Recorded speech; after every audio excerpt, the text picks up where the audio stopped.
Drawing sir. ఒక విధంగా చెప్పాలంటే అంతకుముందు మన క్రాఫ్ట్ సార్ ఉన్నారు, తర్వాత వాళ్ళు ఇప్పుడు లేరు. అది కొంచెం బాధ కలిగించే విషయం అయినప్పటికీ నారాయణ సార్ డ్రాయింగ్ మనకి చాలా బాగా నేర్పించారు.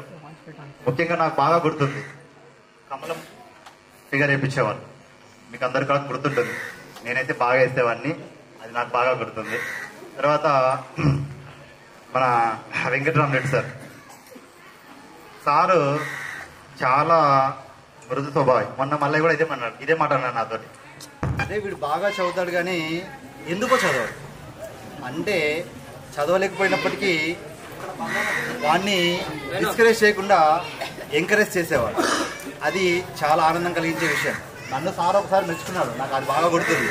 ఏంటంటే నేను అనుకోకుండా ఎస్పీఎల్గా ఒకసారి పోనీలే నిలబడ్డాను ప్రేయర్లో. నేను చేసి వచ్చిన తర్వాత నేను ఎలా చేశాను నాకు తెలియదు. క్లాస్లో సీను ఉన్నాడు పక్కన, ఉన్నప్పుడు అరే ఈ అబ్బాయి చాలా బాగా చేశాడు ఈరోజు అని మెచ్చుకున్నాడు. అది నాకు బాగా గుర్తుంది. సార్ గురించి నెక్స్ట్ సుధాకర్ సార్ గురించి చెప్తాను. మనకు 6th 7th వరకు మ్యాథ్స్ చెప్పింది వచ్చేసి గోకర్ సార్ చెప్పారు. గోకర్ సార్ గారు చెప్పి 8th వచ్చిన తర్వాత ఫస్ట్ టైం అప్పుడు మనకు మ్యాథ్స్ సుధాకర్ సార్ వచ్చారు. ఫస్ట్ టైం 8th వచ్చిన తర్వాత ఫస్ట్ లైన్ సెకండ్ లైన్ కరెక్ట్గా గుర్తులేదు కానీ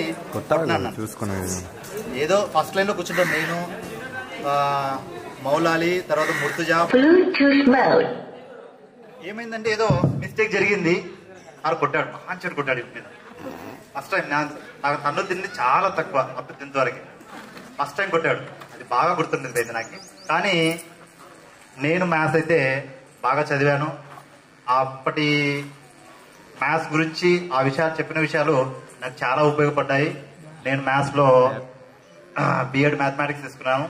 అప్పుడు నాకు స్టేట్ లెవెల్లో 17th ర్యాంక్ వచ్చింది. దానికి సార్ యొక్క సహకారం కూడా నాకు ఉందని నేను గొప్పగా చెప్తాను. తర్వాత వెంకటేశ్వర సార్తో పరిచయం చాలా ఎక్కువ మాకు. ఎందుకంటే 6th 7th సార్ ఇంటి దగ్గరే పని చేసుకుంటూ నేను, ప్రసాద్ చాలా మంది ఉన్నారు.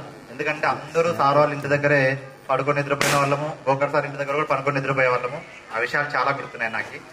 అది చాలా సంతోషం వేస్తుంది సార్ను గుర్తు చేసుకున్నప్పుడు. మొన్న కలిసినప్పుడు కూడా సార్ అన్నాడు నేను గుర్తుపడ్డాను వేను అని అన్నాడు. సో హ్యాపీ నాకు అది. తర్వాత రామరెడ్డి సార్ మనకి భాస్కరరావు సార్ సోషల్ మనకి చాలా బాగా చెప్పేవారు, అది అందరికీ తెలుసు. సార్తో మనకి 9th క్లాస్లో వచ్చారు సార్. మనకి 8th కాంతారెడ్డి సార్ ఉన్నారు, 9th వచ్చారు మనకి సార్. 2 years చాలా బాగా చెప్పారు, దానికి నేను సంతోషం వ్యక్తం చేస్తున్నాను.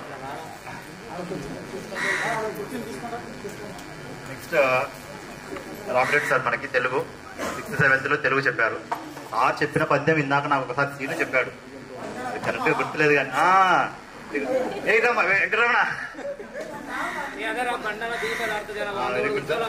పద్యం చెప్పినప్పుడు నాకు చాలా బాగా గుర్తొచ్చింది. అంటే ఎవ్వరు ఇన్ని మనకి 25 years అయిపోయినప్పటికీ కూడా ఇప్పటికీ మీరందరూ మాకు ఇప్పటికి ఇంకా బాగా గుర్తున్నారు. అది మేము చాలా సంతోషంగా చెప్పుకోగలుగుతాం, ఎవరికైనా హ్యాపీగా కూడా చెప్పుకోగలుగుతాం. థ్యాంక్ యూ సార్, మీ అందరూ వచ్చినందుకు. ఇంకొకరు శ్రీధర్ రెడ్డి సార్ మనకి 9th వచ్చారు. మనకి 9th అంతవరకు నాకు తెలిసి మనం గేమ్స్ ఆడేవాళ్ళం, కానీ మనకంటూ స్పెషల్గా గేమ్స్ ఆడిపించేవాళ్ళు ఎవరు లేరు. అంతకుముందు మన సంజీవ్ సార్ ఉన్నారు, కానీ సంజీవ్ సార్ కూడా ఆడిపించేవాడు. కొంచెం ఏజ్ క్యాండిడేట్ అవ్వడం వల్ల అంతగా మనం గేమ్స్ ఆడుకోలేదు. సార్ వచ్చిన తర్వాత మనకి 7th క్లాస్ అవుతున్నారు. మా మిస్సెస్ వచ్చేసి సచివాలయంలో మహిళా పోలీసే వర్క్ చేస్తున్నారు, విపణి మిత్రులు సార్. మరి ఇది నా గురించి. 10th తర్వాత చెప్పాలంటే ఇంటర్మీడియట్కి వచ్చిన తర్వాత స్టడీ పరంగా అయితే కొంతవరకు నేనైతే చాలా స్ట్రగుల్ అయ్యాను. ఎందుకంటే 10th వరకు ఉంది, కానీ బేసిక్ జస్ట్ ఎంతసేపు నేర్చుకోవడము అంతవరకే ఉండింది. అంటే థియరిటికల్ నాలెడ్జ్ అంతగా ఎక్కువ లేదనమాట, అప్లికేషన్ నాలెడ్జ్ ఏం లేదు. ఇంటర్మీడియట్లో జస్ట్ ఫస్ట్ క్లాస్ మాత్రమే పాస్ అయ్యాము, అది కూడా కొంతవరకు ఆనందమే. కానీ నాకంటే మేము మిత్రులు ఎక్కువ వచ్చినాయి, అయినా కూడా నేను హ్యాపీ. నెక్స్ట్ డిగ్రీకి వచ్చిన తర్వాత కొంచెం మెచ్యూర్ అయ్యి ఆల్మోస్ట్ డిస్టింక్షన్ లెవెల్కి వచ్చాము. తర్వాత బిఎడ్లో ఇందాక చెప్పాను, మంచి ర్యాంక్ వచ్చింది, అది నాకు చాలా ఆనందం కలిగించే విషయం. తర్వాత డిఎస్సిలో ఫస్ట్ టైం డిఎస్సి నాకు రాలేదు, చాలా బాధ కలిగింది.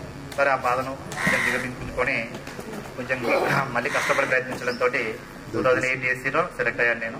స్టేట్ లెవెల్ డిస్టిక్ లెవెల్లో 110 ర్యాంక్ వచ్చింది. ఆ తర్వాత నా ఫస్ట్ అపాయింట్మెంట్ కొత్తపల్లి మండల్ బడినాయనపాలెం అని చిన్న విలేజ్, అక్కడ వర్క్ చేశాను. అక్కడ నుంచి నెక్స్ట్ బుధవారపేట కర్నూలు మండలం పనిచేశాను. తర్వాత ప్రమోషన్ మీద ఆదోనికి వెళ్ళాను. This is about my self. అలాగే మిత్రులందరూ కూడా 1 by 1 వచ్చి కేవలం 1 నిమిషం మీ పేరు చెప్పనే వెళ్ళండి. ఎందుకంటే నాకు అబ్బాయిలు నాతో ఒకరు అన్నారు, అమ్మాయిలు ఎవరు రా అసలు నాకు వాళ్ళు ఎవరు గుర్తులేరు, వాళ్ళ నేమ్స్ గుర్తులేవు ఉన్నారు.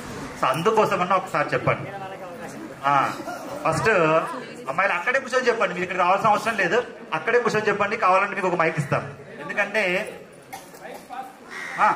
ఇంకొక మైక్ కూడా ఉంది, ఇంకొకటి అక్కడ ఉంది, అది ఆన్ అవ్వట్లేదు.